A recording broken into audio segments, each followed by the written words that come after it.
toxic masculinity.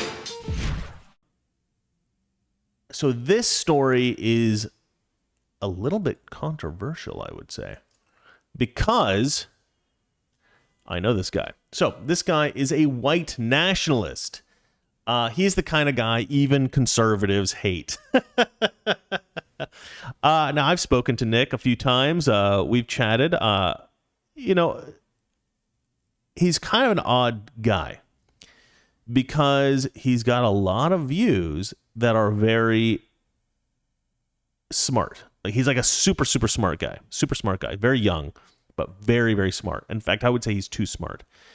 He's so intelligent that he has basically been able to corner a market and get a fan base that's very, very loyal, but a bit volatile. And I think to some degree it has hurt him because he's taken such a provocative position on so many issues.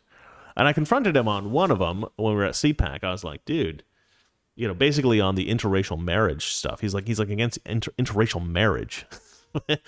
And before you say, oh, what a degenerate white nationalist Nick Fuentes is, what a degenerate, what a racist, consider this.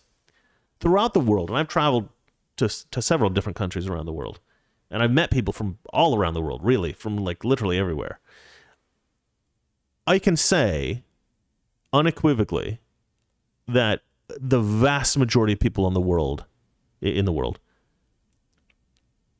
are against interracial marriage. Like everybody. Like if you go to Japan, they're against interracial marriage. If you go to India, they're against interracial marriage. If you go to Iran, they're against interracial marriage. If you go to, Russia, they're against interracial marriage. If you go to South America, they're against interracial marriage. And to different places, to some degree. And, China, Africa. If you go to Africa, some tribes in Africa will not let you marry somebody else from another tribe next door, even though you're genetically identical because you're from the other tribe, right? I mean, it's crazy. It's like the Montagues and Capulets. Is that it, right? All over the world, it's like that. All over the world, it's like that. Everybody hates interracial marriage. The only people who don't hate interracial marriage are white Northern Europeans. That's it. We're the only ones. People from the UK, people from the Nordic countries, people from the Germanic countries. That's basically it. Any Germanic region and the places that the Germans conquered throughout the world, we're all okay with interracial marriage. We're the anti-races. We're basically the only anti-races in the world. When I say Germans or Germanic, what I mean is there is this sort of concept of the Proto-Germanic people, right? The Proto-Germanic people who spoke these Proto-Germanic languages. And it's basically everybody who lives in what we would consider modern-day Germany, plus all the other sort of Germanic language countries like Poland, Switzerland, Austria, these kind of places. Czech Republic, I think, to some degree. Oh, the wife is here. The wife is here. Darling, you want to pull up a chair? And but then also the Nordic countries, Sweden, Norway, Denmark, all those places, we're all basically related. All those people are basically related. The Germans and the Swedes and you go back far enough, we're all kind of the same people. But then also the Anglo-Saxons, so the Saxons, some of them moved into England in that region, so they're all Anglo-Saxons, right? And then obviously they had a strong cultural influence on the Scots and the Irish, the Celts and the Picts and all those folks. So basically the German region, where what you would call like the Germanic peoples, from those different countries, they went out and they took a bunch of different places, like the people from the Netherlands who are also Germanic. They went out and they conquered a bunch of Africa. The British obviously conquered North America. They took, different parts of the world, different Germanic groups took different parts of the world. You also had the Portuguese, you also had the French taking different parts. But at the end of the day, the only people who have as a strong ethic anti-racism are the ancestors of those various Germanic peoples throughout Europe, including myself, right? And I think this is right. I think this is the right way to be. I think that it is right to say, what I said to Nick was, I said, look, I get the instinct, because I think there is an instinctual desire for your kids to marry people of the same color or the same tribe or whatever it is. That tribal thinking, I think, is innate in all of us. I said, I understand where you come from there, right? Even Muhammad Ali, there's a great video if you want to go on YouTube and watch Muhammad Ali interracial marriage. Hilarious. He's like, you don't see the robin getting with the blue jay, do you? he's like, no. He's like, you don't see these different birds getting together, so he's like, why should black people and white people get married? It's funny, man. You should watch that video. So I get it. Like, I get where he's coming from. It's actually not that provocative anywhere else in the world except for North America and Northern Europe and like Australia, South Africa, places like that. But throughout most of the world, saying interracial marriage is bad is actually normal. Most people would agree with Nick. So I don't think of it as badly as most people do. That said, he knows how bad it's perceived in North America. So he knows he's being provocative by saying something like that. However, I decided to present this case to him because because to me it's a very cruel thing to say that interracial marriage is bad. And the reason I think it's cruel is because it's not that easy to meet somebody you fall in love with. It's not that easy for anyone. It's not that easy for good-looking people. It's not that easy for like charming people. It's not that easy for anyone. But imagine if you're like kind of ugly, not that charming, you don't have any money, and you need to meet somebody, and the only person that you meet is like a Mexican girl, but she's like very beautiful, very charming. You think she's great. She's Mexican, so I can't be with her because she's another race. Why would you do that? Why would you limit yourself in that way? That's crazy, right? You should never limit yourself that way. That's just like I'm going to reduce my quality of life for the rest of my life and be miserable because I don't want to marry somebody of a different race. That's just so stupid. So I was like, Nick, think about this. Think about all those poor losers who desperately want to meet somebody and be with somebody and they can't because they're like, oh, Nick Fuentes says I shouldn't marry somebody of a different race. And Nick's like, I don't know. That's just what I think. That was his whole response. And he had his whole like crew behind him of these like, teenage thugs being like, whoa, what? Come on, Nick, take him out. And Nick's like, yeah, I don't got anything. That's what I think. I'm like, all right, that's what you think. That's what you think. It's we couldn't really argue because I don't think there's no real rationale to it. It's just how he feels. Okay, fine. Lots of people around the world feel the same way. I can't sit there and like point at him and say you're an evil a-hole because of that, but he does know it's provocative. So apparently this guy, Nick Fuentes, he's been placed on a no-fly list. Now, there is a catch to this at the end. There's a sort of twist ending. But here's the problem. There does seem to be a lot of people that were at the protest January 6th who have been put on no-fly lists. This was reported by Tucker Carlson recently. And these people are reported. In the wake of the Capitol riot on January 6th, there have been anecdotal accounts circulating about people who were either in attendance at the riot that day or simply at the previous Trump rally being placed on the no-fly list. Here we go. On no-fly lists and being unable to move about freely. Tucker Carlson reported on this latest curtailment of liberties on Tuesday night. That's not very good writing. Carlson said that no matter what the political views a person holds, whether far right, far left, or anything in between, their travel should not be limited because of them. 100%. The people at the Capitol on January 6th, they're not violent people. They're not bad people. I don't know what the government is thinking they're doing, putting them on a no-fly list. You are curtailing civil liberties just because you don't like somebody's political position.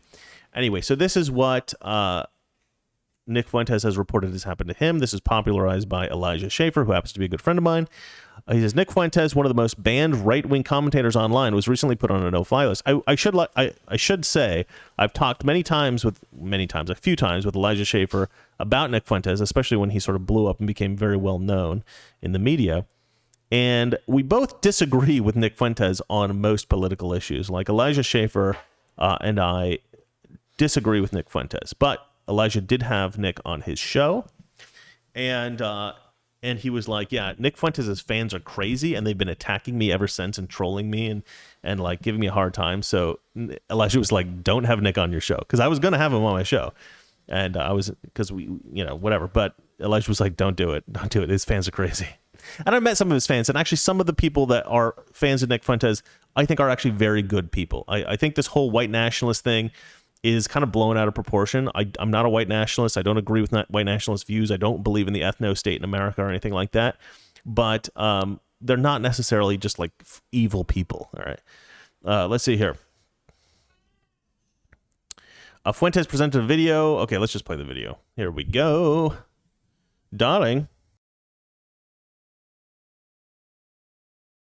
Hey, I'm sorry. Who did you say to talk to down there? You could try talking to say we're not saying that they're going to give you an answer or they have an answer. But you pointed down there. Who's down there? There's probably a guy with the blue shirt. Oh, just like a security guy? Yeah, but I'm not sure they'll have an answer for you. Okay. And there's no way I could get on this plane? No, you cannot they're not letting you fly with Southwest. With Southwest? I'm but not sure maybe about other airlines. Delta, maybe? I'm not sure. Okay. I know that was a TSA number. I'm not sure if you're blocked from just the no-fly list. Did they give you a reason? No. It's a no-fly list, you said? I'm not sure. Okay. All right.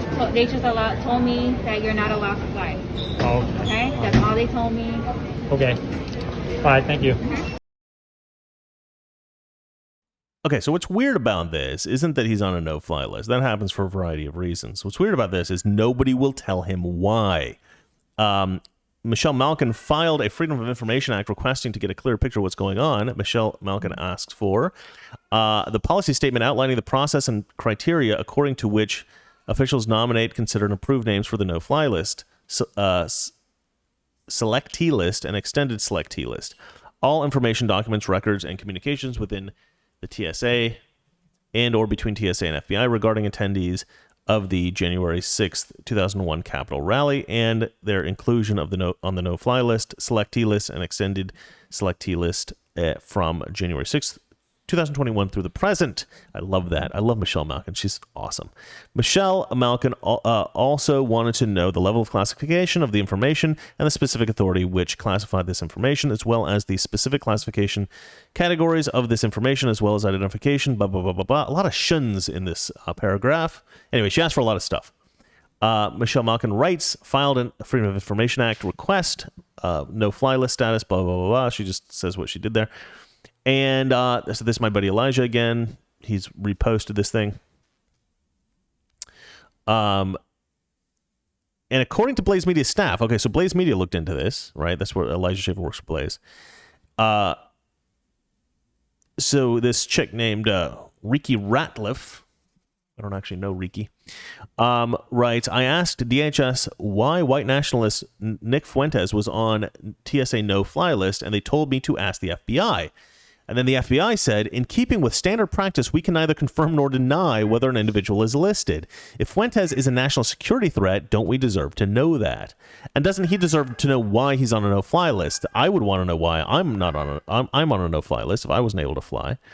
The FBI would not confirm or deny. Fuentes has not been convicted of anything with regards to the Capitol riot on January 6th, yet it appears that he's being denied his right to move. But now here's the... okay, so a bunch of people commented on this. Inez Stepman wrote, Nick Fuentes is obviously an idiot with evil views, but it should worry everyone... Me no read today. But it should worry everyone that airlines are ramping up political tests to fly. You don't need to send people to jail for wrongthink if you can functionally bar them from normal life via private companies. That's right. That's right. She makes an excellent point. Like, if you can just basically stop companies from letting people buy your products or services, then you don't need to put them in prison because they're effectively in prison, right? What are they going to do? Like, walk to places? Well, you can't use the gas station, so you can't use your car. You can't use the airplane. You can't use the train, so you're just stuck in your house for the rest of your life. Oh, and you can't shop for groceries, so you're just going to starve to death. Let's see here. Daily Wire's Matt Walsh also commented. Matt Walsh says the government putting citizens on no-fly lists for their political views is a major issue, and all freedom-loving Americans should answer to the transparency, blah, blah, blah, blah. Okay, but here's the twist. I'm going to get down to the twist. The twist. So Robbie Suave, who I also know, and I did a panel with Robbie, actually, he writes, no-fly list my ass, don't... Oh, well, he posted something that somebody else posted. No fly list my ass, don't bully flight staff, and maybe the airline won't ban you from flying on their plane. So he says that he got kicked off once. Nick Fuentes posted this before. that he got kicked off a plane once for not wearing his mask properly, which is also, by the way, really stupid. But if that's true, then he's not actually on the no-fly list, by the federal government. He's on, like they say, the Southwest Airlines no-fly list, something like that. So is it that the federal government has put him on a no-fly list, or is it just Southwest Airlines didn't want him to fly because of the mask thing? I don't know. If it's a federal government thing, I think it's a huge violation of civil rights. I think we should be infuriated. If it's the Southwest Airline thing, why don't they just tell him? Why don't they just tell him what it is? And if he's not on a no-fly list, why doesn't the FBI just say, no, he's not on a no-fly list? Why do they got to keep it a secret? So obviously there's something suspicious going on here. Either that, or it's really just being mismanaged how they're discussing this. Never thought I'd be on here defending Nick Fuentes, but I do, he got kicked off all social media, and I defended him at the time by saying that you can't just ban people from the internet because you don't like their ideas. As grotesque as you might find them, you've got to be able to people have got to be given the opportunity to express their ideas, and then we can hate them or we can love them depending on, where we stand. But to just deny people the opportunity to speak, indefensible. This is also indefensible. We are stripping people of their civil liberties because we don't like how they think. That is un-American. That's terrible. That's not the way democracy or our world should be, our country should be.